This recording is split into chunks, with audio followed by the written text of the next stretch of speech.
तो આપણે વેપાર ખાતાનું ડિસ્કશન કર્યું। વેપાર ખાતામાં ઉધાર બાજુ શરૂઆતનો સ્ટોક, ખરીદી માઇનસ ખરીદ પરત અને અન્ય રીતે ગયેલ માલ બાદ કરીને ખરીદીમાંથી રકમ બહાર લખવાની છે। પછી મજૂરી, રેલવે દૂર, આવક માલ લારી બારું, ઓક્ટ્રોય, રોયલ્ટી, કારખાને લાગતો કોઈ પણ ખર્ચો, દરમાયો, આ અમુક ખર્ચા, ફક્ત અમુક ખર્ચા તમને મોઢે કરવાના છે જે વેપાર ખાતામાં આવે છે। જમા બાજુ વેચાણ માઇનસ વેચાણ પરત અને પછી આખર સ્ટોકની નોંધ કરવામાં આવે છે। ચોપડીમાં જે ફોર્મેટ છે બહુ લાંબો છે, પણ તમને કહી દઉં આટલું મોઢે કરો ઇનફ છે, બહુ થઈ ગયું આટલું। એના પછી દાખલાના જોડે જોડે બાકી બધું મોઢે। આ ફોર્મેટ પણ 95 થી 98% આમાં આવી ગયું। આના સિવાય બીજી કોઈ વસ્તુ દાખલાઓમાં હોતી નથી।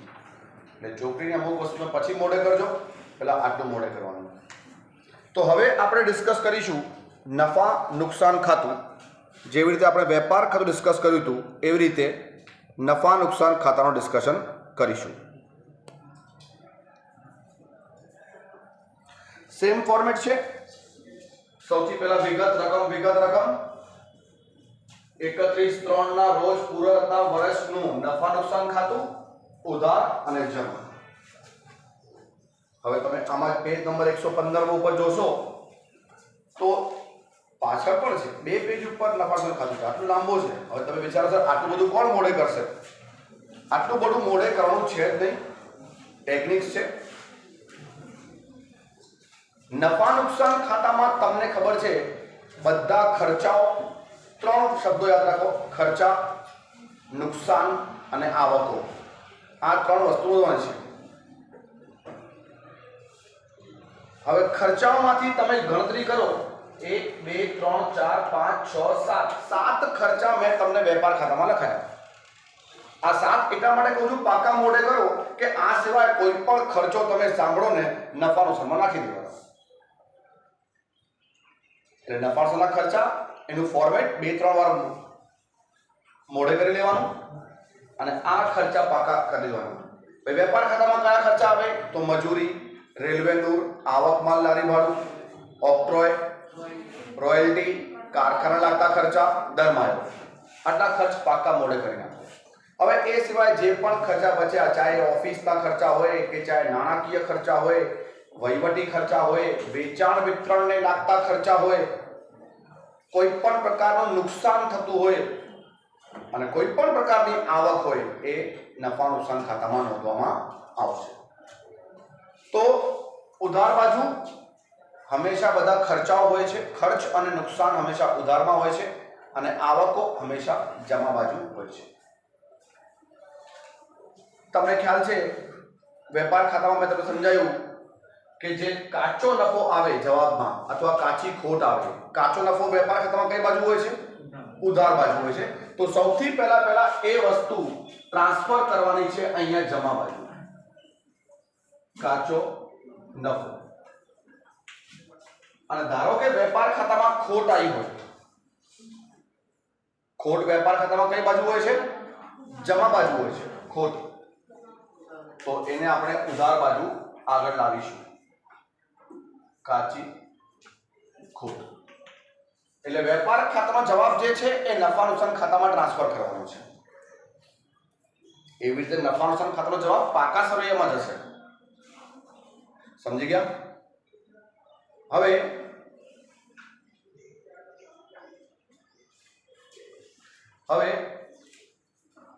કાચી ખોટ અને કાચો નફો, માફ કરો,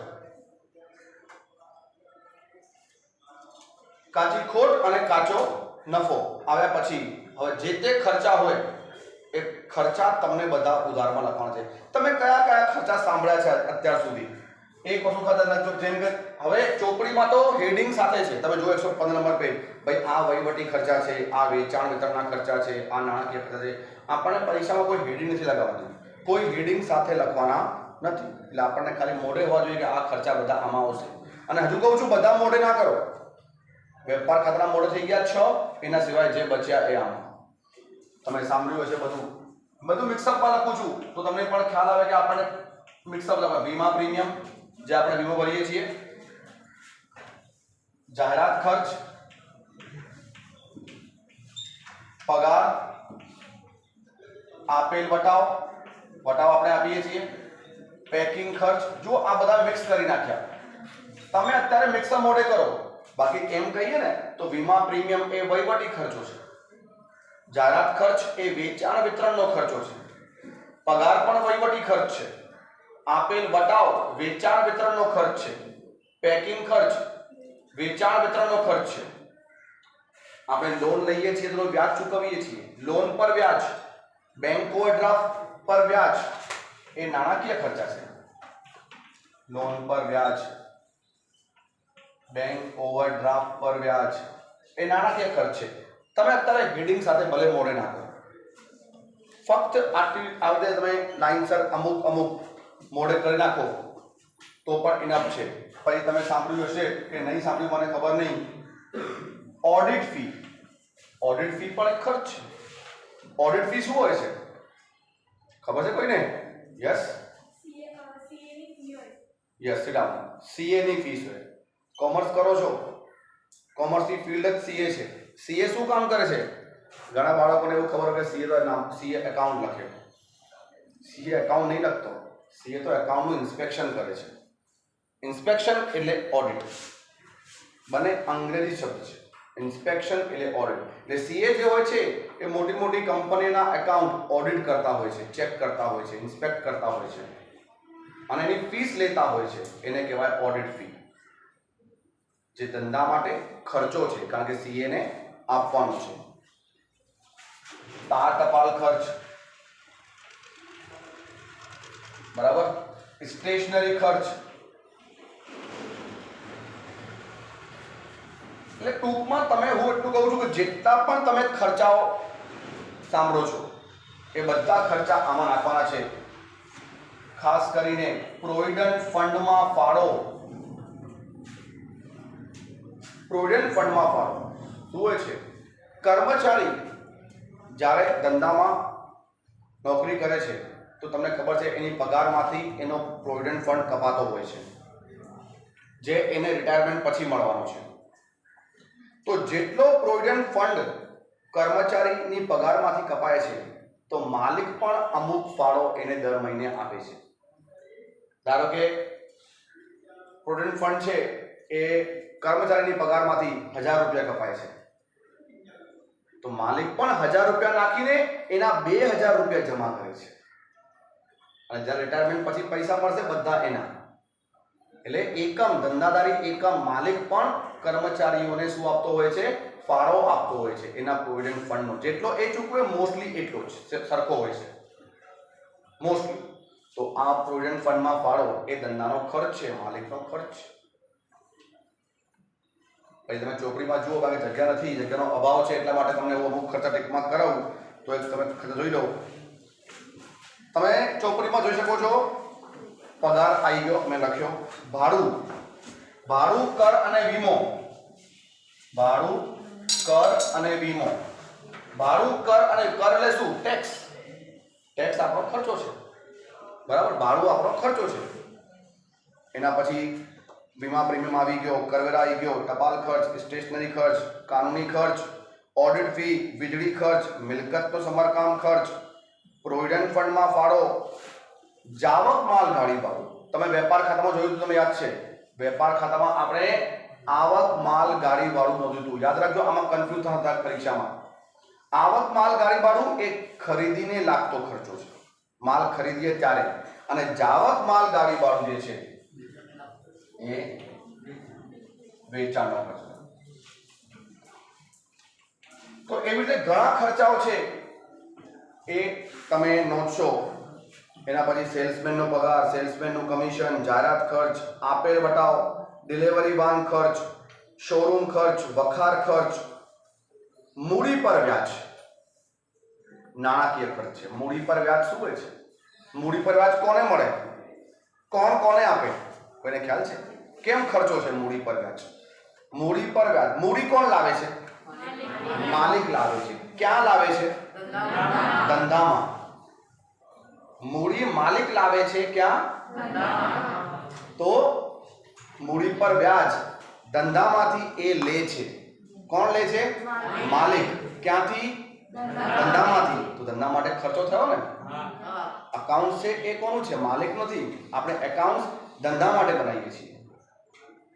બરાબર છે બેટા? તમે ચક્ર નંબર 1 માં શીખેલા છો. માલિક અને ધંધાકીય એકમ એ બંને અલગ અલગ અસ્તિત્વ ધરાવે છે. એટલે મૂડી પર વ્યાજ નાણાકીય ખર્ચ છે. બરાબર? બેંક ઓવરડ્રાફ્ટ પર વ્યાજ, લોન પર વ્યાજ, બેંક ચાર્जेस, બેંક કમિશન, તો ઘણા બધા ખર્ચા છે જે તમે સાંભળ્યા હશે. આટલી પ્રેક્ટિસ કરશો તો તમને આગળના એકાઉન્ટના નોલેજથી ખબર પડશે કે આ ખર્ચો છે, નફા નુકસાનની ઉધારમાં નાખી દો. પછી નુકસાન, અમુક નુકસાન લખી દો અહીંયા. જગ્યા અહીંયાથી એટલે અહીંયા લખું છું બેટા. ઉધાર બાજુનો ઉધારની વિગતો આ બધું લખું છું. તમે ખર્ચો તમને ખબર છે. ગાલખાત.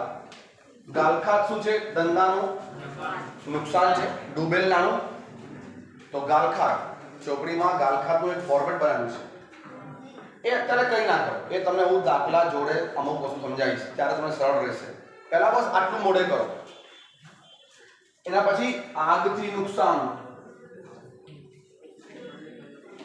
બરાબર, અકસ્માતથી નુકસાન, ચોરીથી નુકસાન, ટૂંકમાં જે પણ નુકસાનો છે એ પણ નફા નુકસાનની ઉધારમાં આવશે. એટલે ઉધારમાં બધા ખર્ચા અને આવકો. હજુ કહું છું, ઘણા બાળકો શું કરશે? ટેન્શનમાં આવી જશે કે આટલું બધું મોઢે કોણ કરશે? એટલે વારંવાર કહું છું, વેપાર ખાતાના મોઢે કરી નાખો. 6 વેપાર ખાતામાં 6 ખર્ચા મોઢે કરો. એ આમાં ન જવા જોઈએ અને ત્યાં બીજું કોઈ આવું ના જોઈએ. અને આ ખર્ચા તમે 4 વાર વાંચો તો આપણને ખ્યાલ આવે છે. સમજી ગયા? અને જમા બાજુ બધી આવકો નોંધવાની છે. ખર્ચા આપણે ઉધાર કર્યા તો આવકો શું કરીશું? આપણે જમા. જેમ કે મળેલ વટાવ, મળેલ વ્યાજ, ડિવિડન્ડ.